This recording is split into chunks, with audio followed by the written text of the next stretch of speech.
RBK కేంద్రాలకు rent చెల్లింపుల్లో జరిగిన అవినీతిపై నంద్యాల జిల్లా జూపాడు బంగ్లాలో వ్యవసాయ అధికారులు విచారణ చేపట్టారు.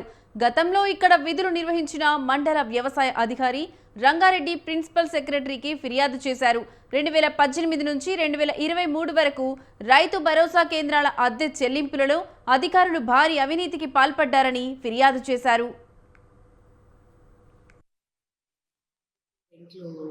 రెండు బిల్లుల పైన రీరేటింగ్ ఉంది అనేది ఒక కంప్లైంట్. ఒక బిల్ నంబర్ వచ్చి అక్టోబర్ 21 నుంచి ఏప్రిల్ 22 వరకు ఒకటి, మే 22 నుంచి డిసెంబర్ 22 వరకు ఇంకొక బిల్లు. ఆ రెండు బిల్లు ఏమంటే రంగారెడ్డి అని ఏవో జూన్ 22 వరకే ఉన్నారు.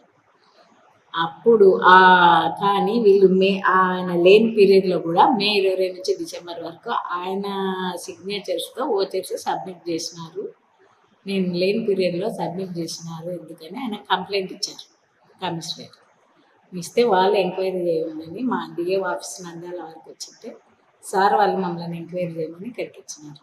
జూపాడు బంగ్లా మండలం ఆర్బీకే రెంట్స్ బిల్స్ విషయంలో. అమౌంట్ ఎంత మేడం?